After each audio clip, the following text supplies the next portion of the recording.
Sirach Kapitulo 10. Ang usa ka maalam nga pangulo mag-edukar sa iyang katawhan ug ang iyang kagamhanan mahimong mahusay. Ang tanan nga mga opisyal ug ang tanan nga mga lungsuranon mahisama sa ilang pangulo. Ang usa ka hari nga walay disiplina magbanlod sa iyang katawhan ngadto sa kadautan. Apan ang usa ka kagamhanan mahimong lig-on kun ang mga tawo nga namunuan makinaadmanon. Ang Ginoo nag-atiman sa kagamhanan sa kalibutan ug diha niini iyang himuong pangulo ang husto nga tawo sa hustong panahon. Ang kalampusan ni anang tawhana anaa sa mga kamot sa Ginoo.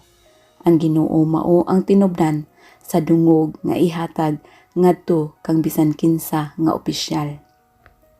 Garbo. Ayaw kasuko sa usa ka tawo tungod sa matagamay niyang sayop. Ayaw pagbuhat sa bisan unsa tungod sa bulog sa imong pagbati.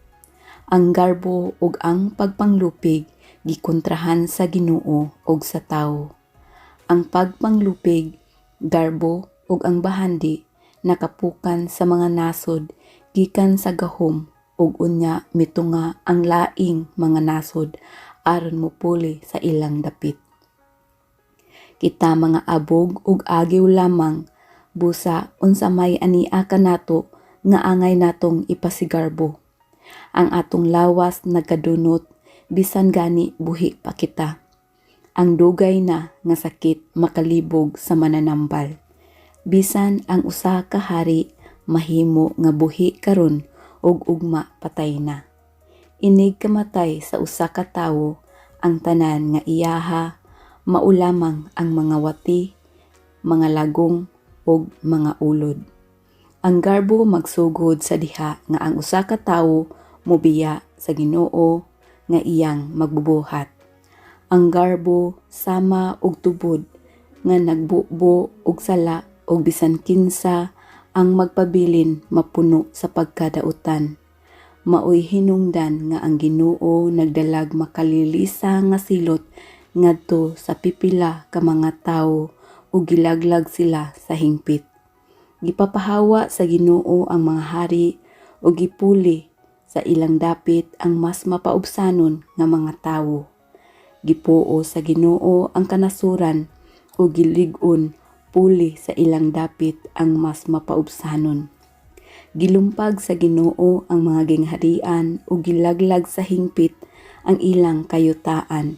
Gilaglag niya sa hingpit ang pipila niini ug wala na gani kini hinumdumi. Dili gayud tuyo sa magbubuhat nga ang mga tawo mahimong garbuso ug bangis. Mga tawo nga angay pasidunggan. Kinsay angay pasidunggan? Angay pasidunggan ang katawhan kay may kahadlok man sila sa Ginoo. Kinsay dili angay pasidunggan ang katawhan kay gisupak man nila ang kasuguan sa Ginoo. Ang usa ka pangulo angay pasidunggan sa iyang mga sakop ug ang Ginoo mopasidungog niadtong may kahadlok kaniya. Ang mga dato, mga bantugan ug mga kabos nga mga tawo ang ilang himaya mao ang ilang kahadlok sa Ginoo.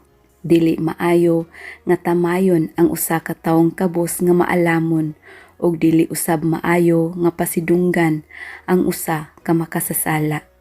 Ang mga tawo nga anaa sa gahom ang mga pangulo ug ang mga maghuhukom pasidunggan. Apan walay usa kanila nga mulabaw sa usa ka tawo nga mahadlokon sa Ginoo. Ang usa ka ulipon nga maalamon alagaran sa mga tawo nga gawasnon ug ang tawong maayog panabot dili magbagulbol. Pagpaubos ug pagtahod sa kaugalingon. Sa diha nga mohimo ka sa imong buluhaton, ayaw ipasigarbo ang imong katakos ug ayaw pagpakaaron ingnon kun anaa ka sa kasamok. Mas maayo pa nga motrabaho og makabaton og sobra sa imong gikinahanglan kaysa magsuroy-suroy og manghambog apan gutom. Anak, hatagig pagtamod ang imong kaugalingon Apan pagpabilin nga mapaubsanon, hatagi ang imong kaugalingon sa imong tinuod nga bili. Dili maayo nga tamayon sa usa ka tawo ang iyang kaugalingon. Walay mutahod sa usa ka tawo nga dili makamaong mutahod sa iyang kaugalingon. Ang mga kabos pasidunggan tungod sa maayong paggamit sa ilang panghuna-huna ug ang mga dato pasidunggan tungod sa ilang bahandi. Kung ang tao pasidunggan samtang kabos siya, unsa pa kaha kung madato siya. Kung ang usa ka tawo tamayon samtang dato siya, unsa pa kaha kung mapobre siya.